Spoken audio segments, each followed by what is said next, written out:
me, Erica. It's, what's today, Wednesday? Hey, y'all. Ooh, what's going on with that truck? What's going on, y'all? So I'm gonna do your Love and Hip Hop review. I know y'all mad at me about that Real Housewives of Orange County. I watched it last night.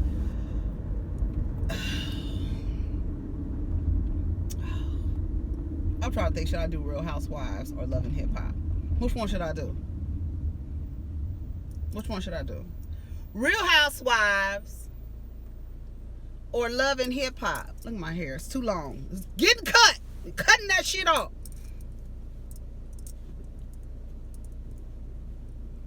Come on, bitch. Yes, ma'am. Okay, so what are we talking about? We're gonna talk about Real Housewives. I want to talk about Love and Hip Hop. So this is gonna be your Love and Hip Hop review. You got it? Let me see how I'm gonna do this damn camera. There we go. I like this angle. Do I look like I never look in the camera because I'll be looking at myself. This is the camera right here, looking right there. And this is me looking at myself. I don't know. Anyway, everybody had a good night. Did you have a good night? Did you sleep well? We hope everybody slept well. The Diva's here. I have a charm on my necklace that keeps falling off at night. I had to fix it this morning. It's one of my favorites. It's a seal of Mercury. One of my favorite charms to wear. I'm trying to make sure that this thing don't be shaking and moving and stuff. Sun's up almost. All right, anyways, let's get to Love and Hip Hop. This is episode 3 of season 9, called Pleas and Thank You. That's crazy. You know what I noticed about Juelz Santana? The bridge in his mouth is it's very narrow. That's why you can see his back teeth when he talks. Like, why is all your teeth like a dog? Like, why is the bridge is narrow? It's narrow. It's like this. That's why you can see all his motherfucking teeth. I was trying to figure out, like, what's wrong with his mouth? He looked like he's gonna chew the side of his face off. Like, see, when I talk, you can't really see the back of my mouth, but as I talk, can you see the back of my teeth? You can't see my teeth in the back. When Juelz Santana talk, you can see all his teeth, like the whole bridge of his teeth. Whoever did his teeth, well, maybe, you know, that don't have really nothing to do with your teeth. That's the shape of your damn head, really. Your bridge. I was like, ugh. I don't know how I like that. Maybe they need to be shaved down or something. I don't get his teeth. Yandy and Juju. Yeah, that's Yandy's house. That couch was so fly. Yandy's braids were cute. Really cute braids. That damn green couch was so beautiful. I was like, yes, Yandy, for this couch, bitch. Talking with Juju about why she stormed out of Jonathan's party. And she said she just felt like she was ambushed and attacked. I'm trying to figure out why Yandy told her to go. And why would you go unless if you weren't invited, you should have called or texted and said something about, you know, what's up? You know, I heard you had a party. You didn't invite me, so what's up? And because then you wouldn't have felt ambushed. You shouldn't have been there, Juju. But she felt ambushed by the fact that people were saying that she was secretive. Kimbella has said it, Jonathan has said it, and Yandy has said it. You be leaving stuff out. This is what Yandy said. And Yandy really doesn't have any room to talk, as Juju pointed out, because you didn't tell nobody that whatever you did with Mendices. I don't know, did she get married? I didn't watch it last season, so what did she do? Did she get married and not tell anybody? Or get married right before he went to jail? I felt like I heard something like that, and she was like I remember she was all in camera showing the ring, but that was before they actually got married. But then did they get married? Because then why is Kimbella saying Yandy no Harris? I'm confused. Can somebody please explain that to me in the comments? Because I don't get that. Why, if she did get married, why is Kimbella calling her Yandy no Harris? She says you don't be disclosing stuff, and you know, as friends, you know, you didn't tell us what happened with you and Cam. Like, I didn't know what happened I didn't even know Cameron had a girlfriend, to be 100. Like I said, I don't have to know all the diplomats' girlfriends, but I know Kimbella and Chrissy. I ain't never heard of Juju. Never, ever. I was like, who is this woman? And maybe because, well, you know, I mean, I guess it took her long enough to get on the show, because I'm like, she should have been on the show from the beginning, especially if that's her circle of friends. Like all them dudes are friends. And I don't know, I never heard of Juju, let alone know that she was about to break up with Cameron. No clue. And she's like, you leave stuff out. And to Juju's defense, I had to go through this alone. I felt like I needed to go through this alone. Now, is that her saying that she doesn't trust her friends with her vulnerability? Because it does seem like Juju is a performer. And when I say a performer, she likes to present a certain way. She's one of those people who she doesn't want you to see her outside of character. You feel me? Like, there's a lot of women and men who will stifle all of their feelings and emotions so that that idea, never let them see you sweat, never let them get the best of you. All of that is a contributing factor to how she behaves. I believe that, because that's why she jumped up and left so fast, because I ain't never seen Juju like that. So I think, like, okay, well, look, I'm coming outside of the character that I want to portray for these people, and I need to leave real quick. And I think that's the reason why she stormed out. And then Yandy flips it and says, well, allow me to be a friend, but I see how you operate. So there's like, and then I'm thinking, like, okay, so there are friends. You have a lot of friends. Like, say you have a lot of friends, or a select few of friends. And there are some that you party with. There are some that you tell your business to, or some of your business. There's some that you go out to eat with. There's some, you know what I'm saying? And sometimes in those groups of friends, those people you don't tell those things to. So they feel like they have some type of friendship with you, but you're a private person and you want to go through these things on your own. I can see Juju's both sides. You know what I'm saying? Like, I don't know about you women, and this is a real hard time for me. I was with this man for 10 years, and we broke up. And for whatever reason, does anybody know the reason? Like I said, I don't know really much about Juju. And then all this booked, busy, and blessed. What are you doing? I don't understand. What does she do? Does she have like her own business? I presume she has her own business for her to be saying she's booked, busy, and blessed. Do they have shirts that say that? Because that would be a cute shirt, Juju. Booked, busy, and blessed. For you people that like to, that's cute. That would be a cute shirt. So Juju said, I don't like to be called secretive because I feel like secretive is sneaky. And I'm not a sneaky person. I'm private, but I'm not sneaky. Is there a difference between being private and sneaky? I think so. I think when you tell somebody that they're secretive, it does feel like they're keeping stuff from you, because that's what a secret is. You're keeping information unbeknownst to whomever the secret is about. But if it's about yourself, I mean, I need to protect myself. You know what I'm saying? I can see Juju's both ways, and I can see her friends saying, where we're supposed to be friends and I'm sharing all this shit with you, let's have equal vulnerability.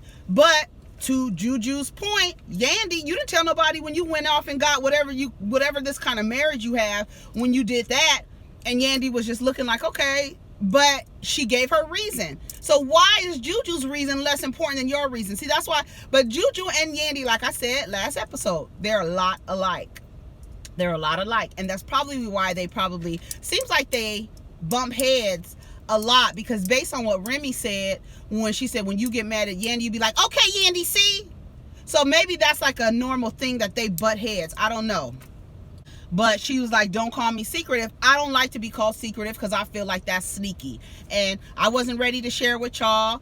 And she needed time to process this. And I get it. Like, I get where she's coming from, and I get where they're coming from in terms of secretive. But you got to understand, what kind of friends have you been to her to where she feel like, I've been with this man for 10 years. Your boyfriends are very close friends with him, and y'all didn't know? Like, that is like, he kept it a secret too, clearly, because nobody knew until they broke up, and it had been months apparently. So whatever.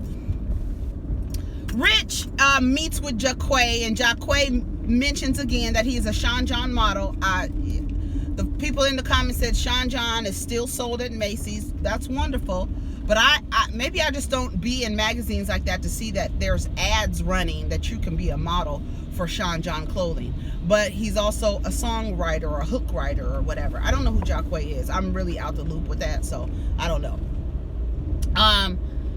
So he says that he's been working with Nia Lee. They got a single coming out, and he's going to be performing. And Rich is like, "Well, I really don't have a good relationship with her." And then they flash back to where he was trying to. And Rich has a problem. Like, Rich is a man who likes to fuck his quote unquote artist. I don't think he ever has any intentions on reproducing the success that he was able to achieve with Olivia.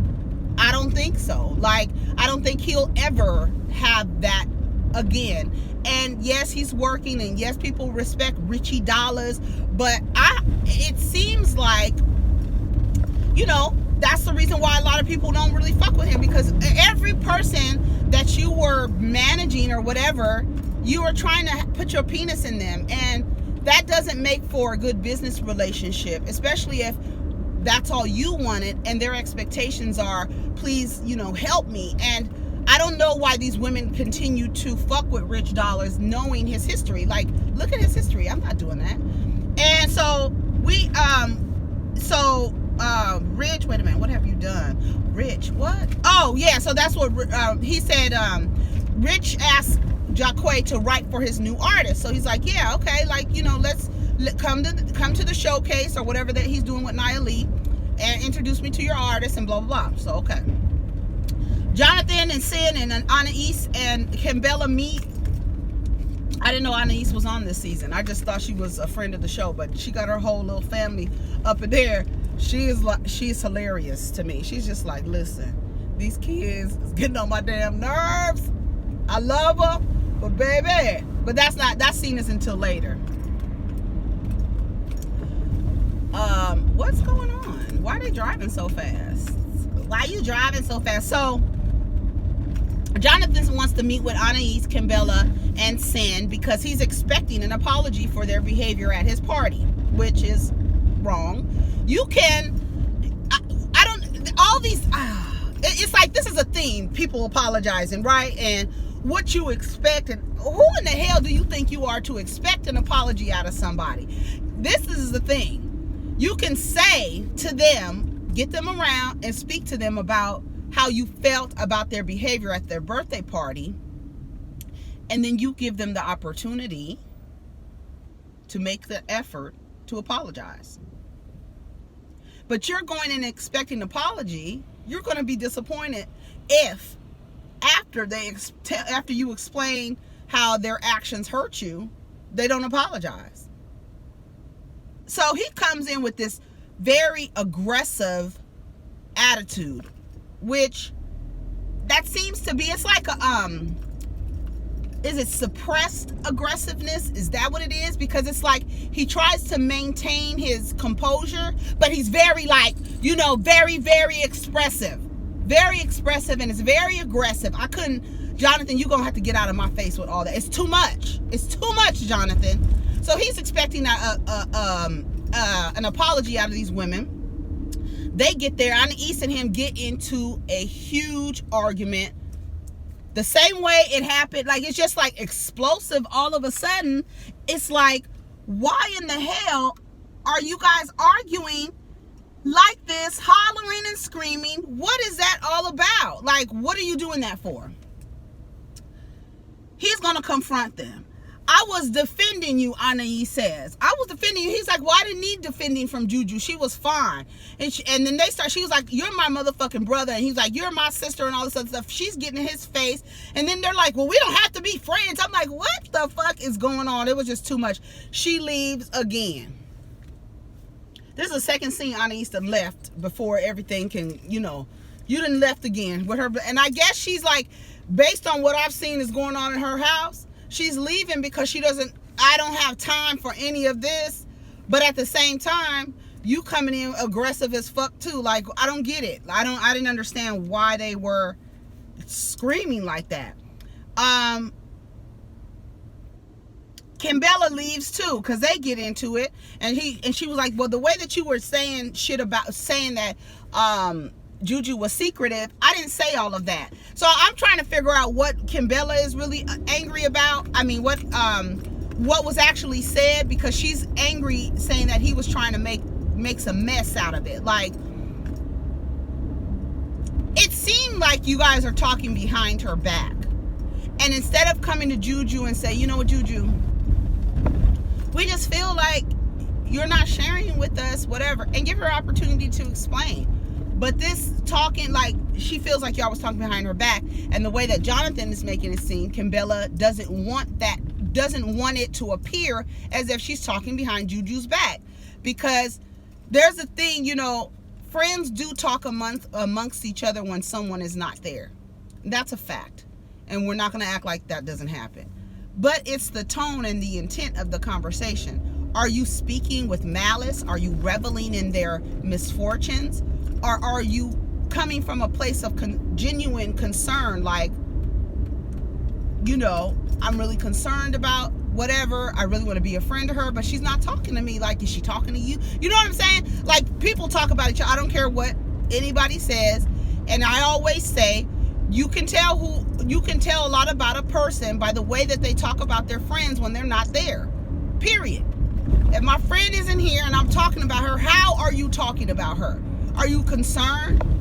Are you talking shit, throwing shade, being shady? You know what I'm saying? Telling her business that you don't know if she done shared, because you might be the friend she shares with and the other ones may not. You understand what I'm saying? So there's a lot of nuances here.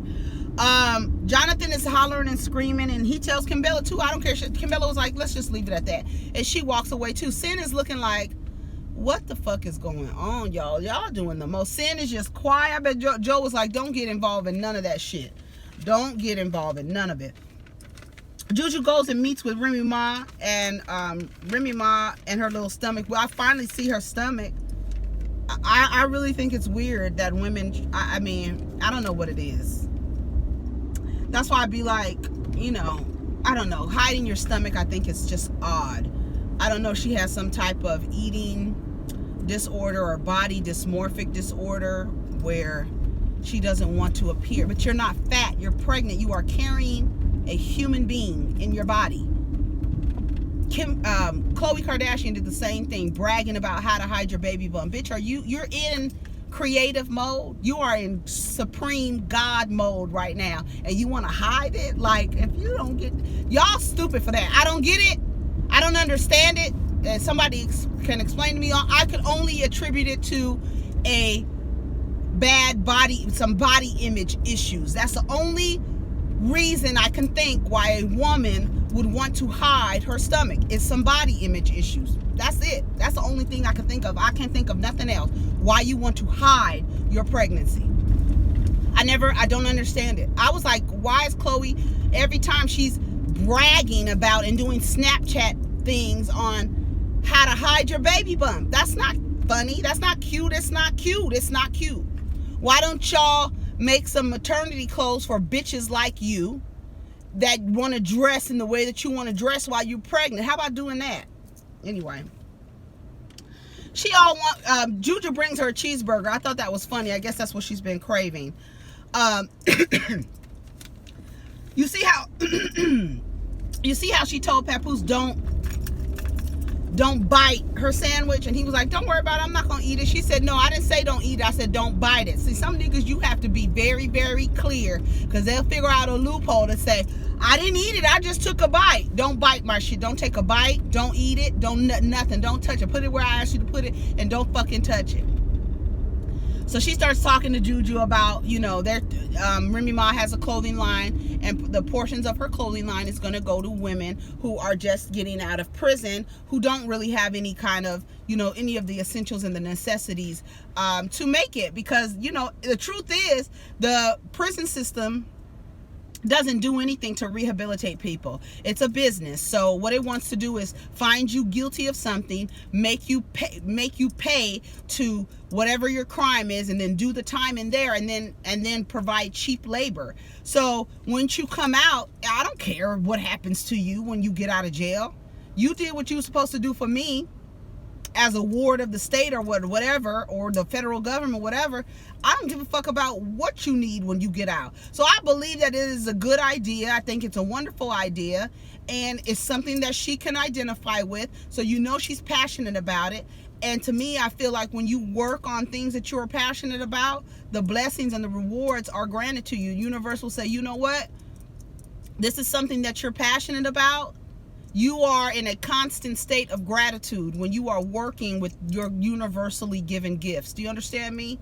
You are in a constant state of gratitude. That is why when you're trying to chase money and trying to make money off of things that don't feed your soul, you stay chasing money, because the universe is like, okay, well, this is not really what you're passionate about. I'm whatever. But unless you start working on shit that you're passionate about, the rewards and the blessings and the money doesn't come. It doesn't come. You'll be forever chasing money until you realize, this is what I'm passionate about. This is my purpose. I understand what I'm supposed to be doing, and you work in that.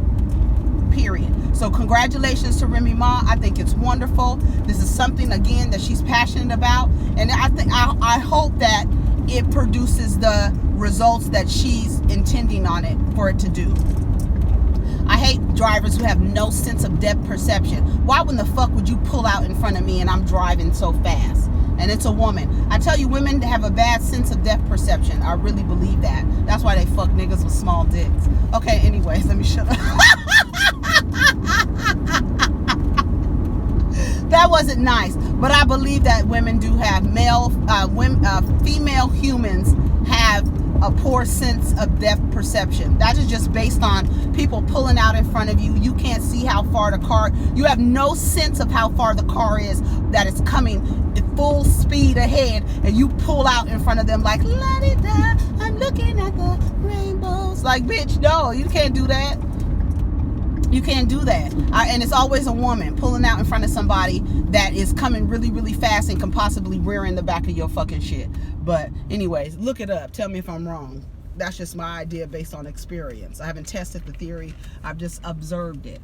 Anyway, so they talk about, so yeah, Juju throws, shade at Yandy being secretive about her marriage. And you could tell that. And you see how Remy responded? She was like, yeah, okay, I can understand where you're coming from. She didn't contribute to the conversation. She let the girl know. It was the same way that Kimbella didn't contribute to when Jonathan was talking shit about Juju, saying she was faker than a $2 bill. But she didn't contribute to the conversation. She was like, oh, okay, like, oh, that's how you feel? So you saw Remy do the same thing. Rich meets with his artist, and his artist is Sydney Starr. She comes through. She's a bit much. I was like, okay, a lot of energy. I was like, okay, girl, you doing the most. Jaquae comes, and she called the nigga Jaguar. That shit was hilarious. It was hilarious because she was like, really called, like, what's your name, Jaguar? She has a lot of energy. Rich said he wants to work with her or whatever, and that she's been very persistent in the past few years, DMing him and trying to get some exposure, and she really wants to work with Rich. And Rich is like, I feel like she has a following, an internet, Instagram following. She got followers. I feel like she does have some talent or whatever. So it turns out that she's trans, and she's a rapper, of course. Sydney Starr, I've never heard of her, and Rich is working with her. Now listen, this is what I think is really good. I really think that it's good for her to be on this show in the capacity that they're showing her working alongside of a cisgender heterosexual male, black. I think it's important, and that's all. I'm full stop. I think it's important to see her interacting with these men that are black, straight men, and not,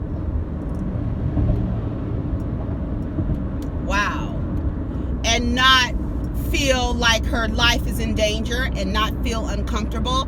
And even her, explaining to them, don't say tranny, don't use that word, like educating them, like, what is it okay to call you transgender? Like, these are the conversations that need to be had. I'm glad, I feel like I'm glad that they're showing this interaction. So she keeps rapping. She's freestyling for Jaquae because she was like, you want me to freestyle? And she mentioned several times that she has a penis. And he's like, wait a minute. He's like, wait a minute. I keep hearing this thing about a penis. What's up? And so then she says, I'm trans. So she says, I'm trans.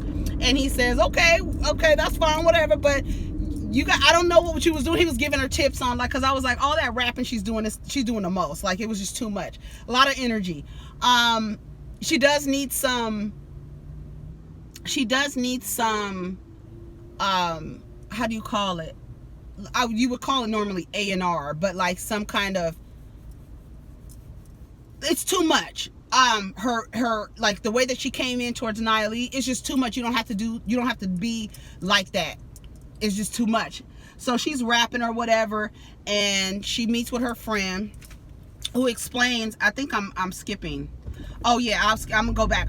She explains to her friend, his name was Byron. He was real cute. I was like, hey Byron, cutie pie, sitting down with his fronts in and everything, talking about, we've been friends for a long time, and he's really been supportive of my career and blah blah blah. So they're talking. He was like questioning her about Rich, like what has he done, this and that.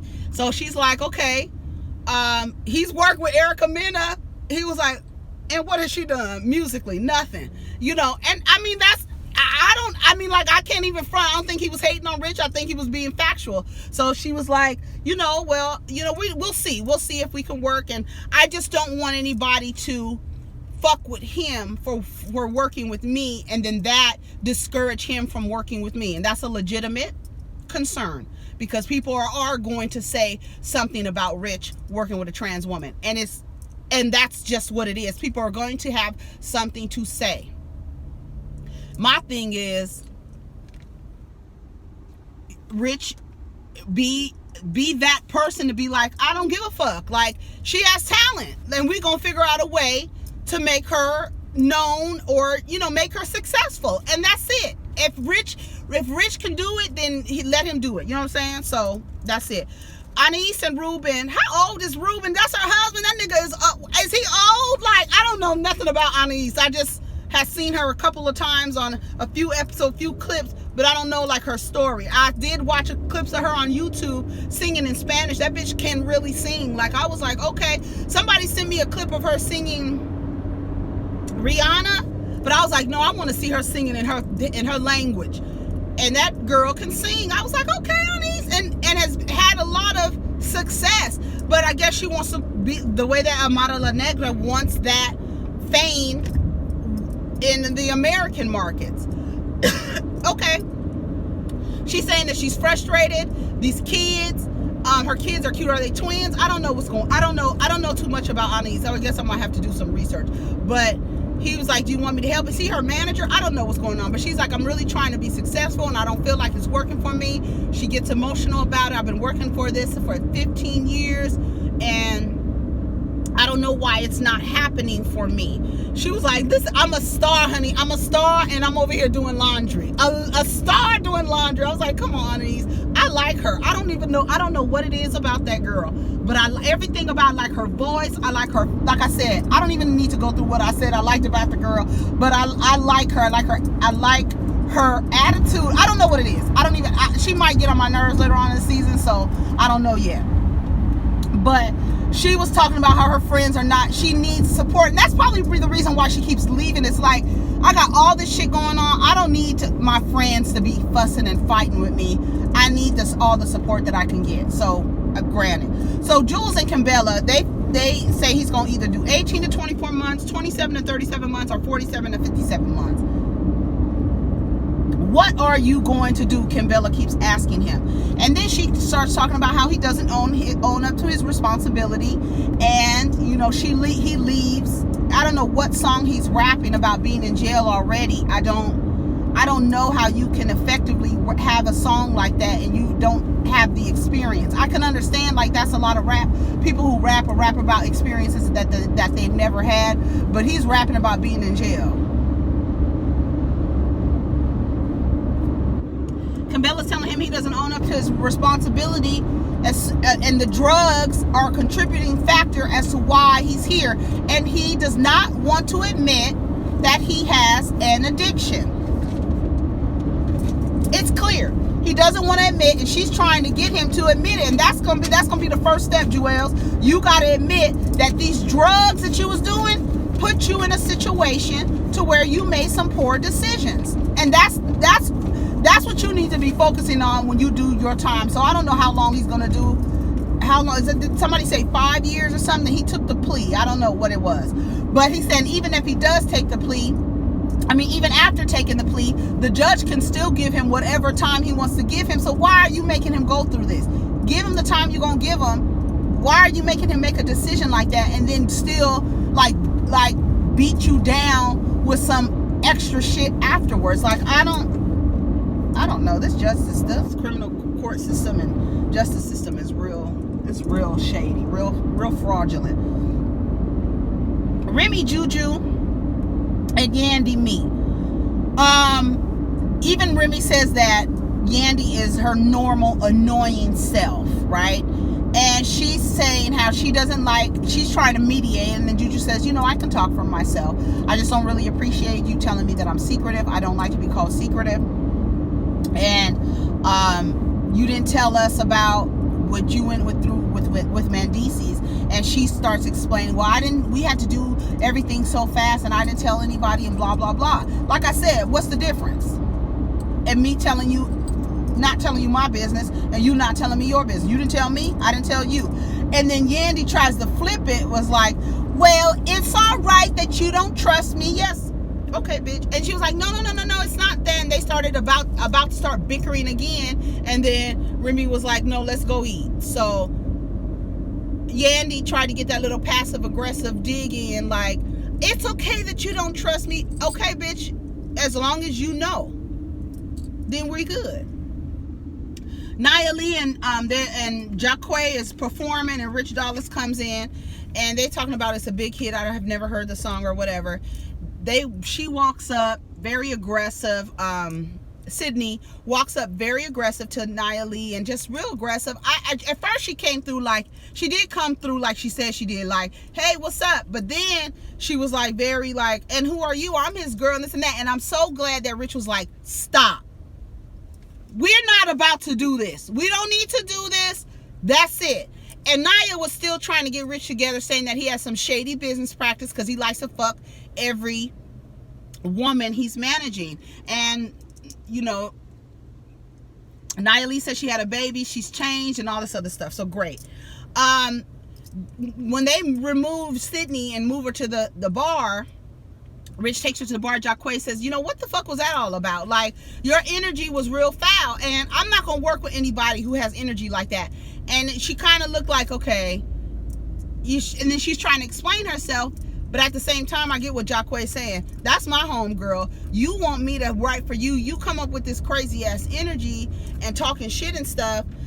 I can't work with anybody like that. And he tells Rich, if she keeps acting like this, I'm not going to work with her. That's fair. It's only fair. It's only fair. So they show Kim and Juelz coming out of the courtroom. He took the plea. He thinks that he was moving in the right direction when he got caught with the gun. And he was like, this is not even about the drugs. This is about the gun. And she was like, nigga, you wouldn't even, if you had your mind right, you wouldn't have had a gun in your bag, a loaded gun at that, in your bag, if you weren't fucking strung out. It don't have nothing to do with the drugs. And he's in denial about his addiction. And then I don't know what they were talking about when they were like, quote unquote, not together, and he was downstairs and she was upstairs for 2 years. Kimbella, I didn't like the way Juelz flipped that shit on her. Like, I need you to be there for me. Here's the thing. You want to put Kimbella through all 10 years of cheating, lying, infidelity, disrespect. These are words out of her mouth to describe how you've been treating her. And now you want her, based on the fucked up decision that you made, you want her to console you in a way that doesn't hold you accountable for the reason why you're in this position. And then you flip it on her saying she's not supportive. Well, I'm going to jail anyway. So that was all that manipulation that he was doing with her. And she's just like, well, we might as well end it. Kimbella, you're not going anywhere. You're not going anywhere. Because if you were, you would have been gone. 10 years of putting up with all the shit you say you've been putting up with, you would have been gone if you really wanted to go. If he was really causing you so much pain, if you really thought that you could maintain that lifestyle that you're living without Juelz's contribution, you would have been left. You would have been left. Because what does Kimbella have going on? She got some lip glosses or something? What you got going on besides Juelz and your children? What? So you ain't leaving nowhere. So stop saying that, but I still don't like the way that he flipped that shit on her. He's trying to make her feel bad before she goes to jail. Before he goes to jail. Then, apparently, he does propose to her, but all of that shit is very manipulative to me. I hope that when he does go to jail, she does find somebody. She finds somebody that can comfort her while he's in jail. Okay? Comfort her, show her the love that she hasn't been getting over the past 10 years, because you're in a relationship where you empty. He can't feed you. He's not pouring into you. He's not giving nothing to you. You are empty from giving from your cup. Kimbella keeps giving and giving and giving and giving. And when I say giving, I'm talking about emotional, all of that shit, mental. You keep giving and giving and giving. And thank you, lady. And what is he giving back to you? You running on empty. I hope that you find somebody who can fill you the fuck up when that nigga goes to jail. And when he decides that he wants to be held accountable for his actions, and that's the reason why his ass is in there. He needs to be held accountable. I don't know what this shit is. Like I said, these niggas get to say that, oh, I'm finally growing up and this and that. Nigga, you should have been grown. You should have been grown. That whole situation, it's a lot of, like, too many people dealing with this type of relationship where he's fucking up and continues to fuck up, but somehow you're to blame for it. Like, no, ma'am, I'm not doing it. Kimbella, you better than me, bitch. I don't know. I feel bad for her. She needs some kind of therapy. She needs more than just her friends. She does need some kind of therapy to help her. But that was it. They show what's going to happen next week with Mano and his girlfriend, and talking about their story or whatever. I saw a clip of it, but I didn't really pay too much attention. But anyways, I'm here, y'all.